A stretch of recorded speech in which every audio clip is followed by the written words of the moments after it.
Hi guys, my name is Ashley Watt, and this is a quick overview of my e-portfolio that I've created for the MIT practicum. So to kind of go through this and show you a little bit, we'll start off with my candidate info. Here is just a brief overview, kind of explaining a little bit about myself and kind of a switch up in jobs that I've had amidst this program. So I went from being a teacher actually to being a college and career director.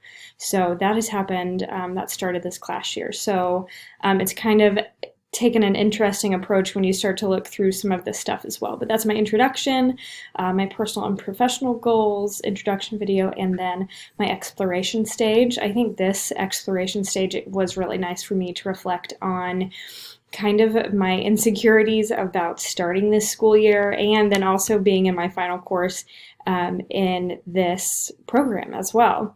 Along with the candidate info, we also have the technology philosophy, my resume, which it is always nice to look back and update the resume. I've also kind of been looking into doing a behavior-based resume because I was at my last job for almost 10 years, so I didn't really have a whole lot of stuff to put on there, but that's something I'm thinking about in the future as well because my jobs have looked so different in education now.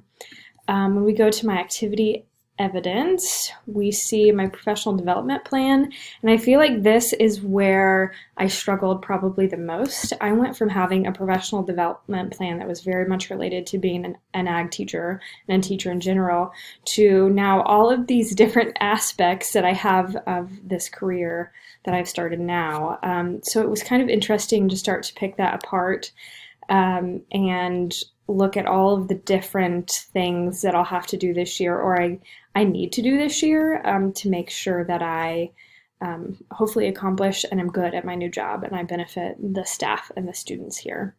My professional videos, it's going to show you, two of them are actually, I've not had the opportunity to stand up and train any of our teachers yet. So two of them are actually videos that I did that I could give to them because we started Zello, which is very similar career platform to Career Cruising, and we launched that as part of our IPS process. And before that happened, we didn't really get an opportunity to sit down as a staff. So I provided them with this video of how to do it and what's expected of the students.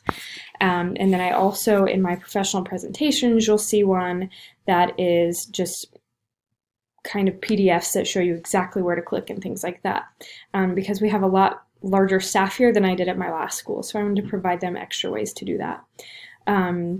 Another part of my job here is actually I'm in charge of the online classes, and so we use Edgenuity, and we have multiple teachers that are supervisors. So I created this Edgenuity grading video for them to check back on and make sure they're getting the proper grade for the students that they have in their classroom at that time.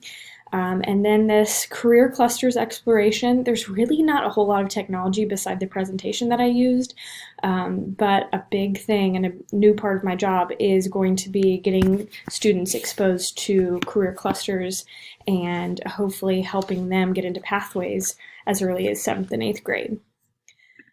My professional presentations, you can see I've got the two things that went with my the career clusters and then the Zello rollout, and then I'm actually in charge of all of the career and technical education pathways here. So upcoming in November, I will be using this, and that was a Prezi as well.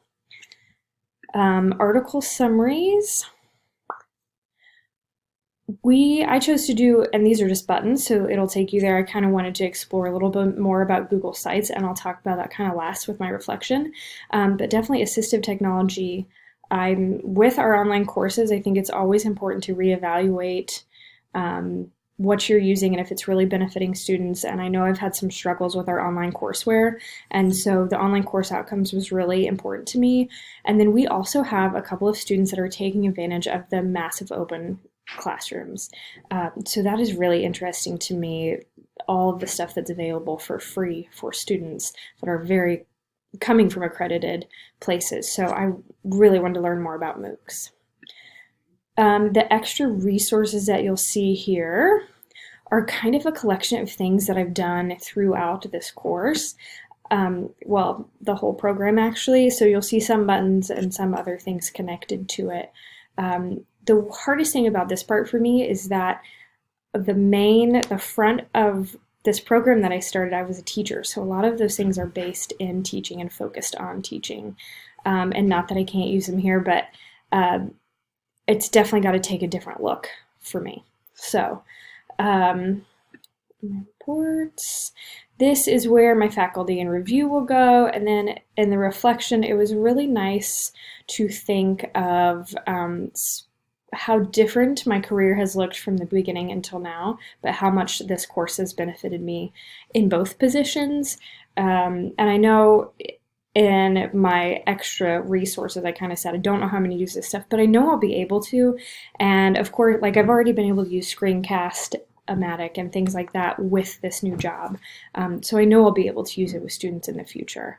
So this is, I think, even just putting this portfolio together, I've created a template on Google Sites for my interns that I have for my work-based leadership or experience interns. So this whole process has been great, and I hope you enjoy looking at my portfolio.